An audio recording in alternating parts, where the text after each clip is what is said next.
Hello Buns, and welcome back to Cinnabun Sundays, our weekly video series where we talk about all things bunny. The last video I uploaded on this channel was rabbits versus dogs, where we talked all about the pros and cons of both rabbits and dogs when it comes to cost, feeding them, socializing, and just what animal is better for you. And a ton of you responded on that last video saying that you would love a rabbits versus cats video. So today, that is what we are doing. Okay, I'm taking these bracelets off. They're gonna be too loud for this. When I tell people that I have a free roam rabbit and they ask me what that entails, honestly, I usually say it's a lot like having a cat. So I think that this video today is gonna be really interesting in comparing the two animals, because I personally think that cats and rabbits are way more similar than cats and dogs, but they also still have very big differences that may make you want to choose one versus the other. So if you are in the market for a companion, for a pet, and you have ruled out dogs as an option and you're thinking about getting either a cat or a rabbit, this is the video for you. We're gonna go through the exact same categories that we went through on the rabbits versus dogs video so that you can compare these animals one-on-one against each other and really find out what's best for you.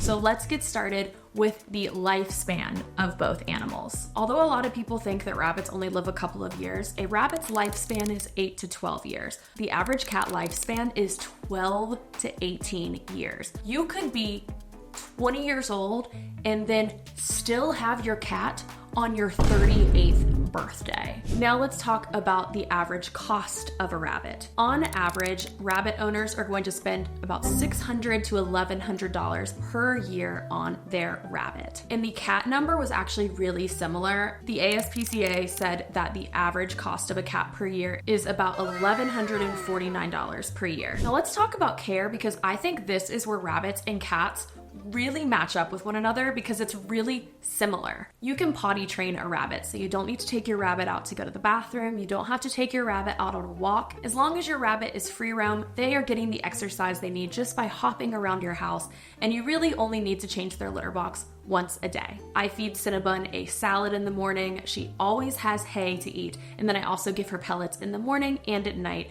along with treats and toys throughout the day. Rabbits also groom themselves, so really any grooming that you do is just supplementing what they can do. I trim her nails once a month, but I don't need to take her to the groomers. I can groom her on my kitchen table and she's gonna bathe and wash herself. Cats are pretty much the exact same. While cat litter is different, they are also litter box trained, so you'll do a full change of their litter box once a month, but you're scooping poop out of the litter box every single day. They need daily water changes and daily food changes, but I would even argue that the food Cinnabun gets is more specific than what a cat gets, because she gets fresh salad and herbs, plus the hay on top of that, where cats, they're really just getting either the wet food or kibble. Cats, just like rabbits, groom themselves, and then you also brush them as well to supplement it, and you trim their nails.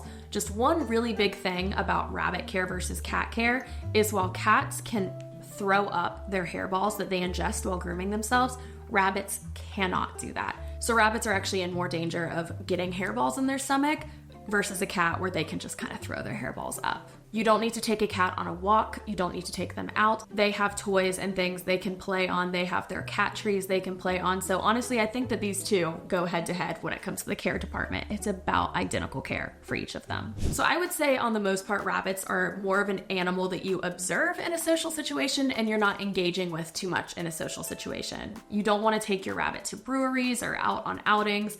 They like to stay home, they are homebodies, and they don't love strangers. If you're able to gain your rabbit's trust though, they absolutely love you and will be very connected to you, but don't expect that kind of love to any guests of your house. Cats are similar and different. Cats are predators, so that automatically makes them a little bit braver when it comes to just how they view the world. But I feel like we all know that cats are really independent. Cats can be kind of bratty stereotype that they can get. Because honestly, I feel like the vibe of a cat is, this is my house and anybody walking into it, I get to decide if I bless them or not. But as a whole, whether your cat is social or more shy, they are typically a lot better at being picked up, at being pet by strangers, and even climbing into a stranger's lap. Similar to rabbits, there's not much like playing you do with cats other than maybe like dangling a string in front of them. They like to kind of entertain themselves. And you also don't want to take them out of the house either. Cats typically do not like to leave the house. They are house cats. It's a thing. So I would say the biggest social difference here is that I think that rabbits are just inherently more shy, while cats are a little bit more standoffish. Kind of similar outcomes, but for different moral reasons. Let's talk about travel. I'm gonna make this quick. I think rabbits and cats both do not like travel. It goes along with what I said about them being really connected to their space. Rabbits and cats both love their routines, love to be in their home, and don't love cars very much. So as a whole, traveling with either a cat or rabbit is probably going to be equally as stressful. You can definitely do it, but they're not going to be super happy about it. Damage and destruction. Again, these are just two sides of the same coin. Where rabbits chew and chew and chew, cats scratch. Your cords might be in more danger from a rabbit. Your walls and furniture might be in more danger from a cat. Luckily with cats, you can buy cat trees and other things and scratching posts for them. So once they learn what no means, they have specific areas they can scratch on. And that's pretty similar with rabbits as well. As long as you give them enough toys to chew on and you bunny-proof appropriately, they're gonna take care of their chewing needs elsewhere. So it just kind of depends. As far as the vet goes, cats are pretty simple with the vet. While they probably don't love going to the vet, what animal does? They can go to a very traditional vet that sees dogs and cats, where rabbits are considered exotic animals, so they have to go to a specialized vet who specializes in rabbits and exotics. Let's talk about smell, but I am actually going to extend this category not just in smell, but also dander. A really, really big thing with cats, I don't know what it is, maybe a cat expert could tell me. Cat allergies are a real thing. I am severely allergic to cats.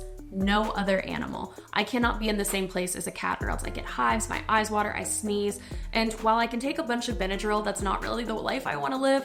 So a cat for me was automatically a no-go. Whereas Cinnabun, I am not allergic to her at all. The only thing that makes me a little bit itchy is her hay. But because I keep her hay in her litter box, I just wash my hands right when I finish changing her litter box, and I'm totally fine. As far as smell goes, since both animals are litter trained, as long as you keep their litter box under control, they're pretty odor free, both animals are. So I would say the bigger thing here is dander. Because cat allergies are so much more common, it is a problem if you're having a lot of people over all the time, because most likely someone's going to be allergic to your cat. Really, really unfortunate, because cats are such a great animal, but that's something that I often recommend to people who want cats. I'm like, hey, have you thought about a rabbit? Because most likely, if they're allergic to a cat, they might not be allergic to a rabbit. And from this video, you can see they're pretty equitable pets. I think that both animals are an awesome, fantastic option for somebody who likes to be at home, likes a little bit more of a quiet animal, but also likes a pet that they don't need to worry about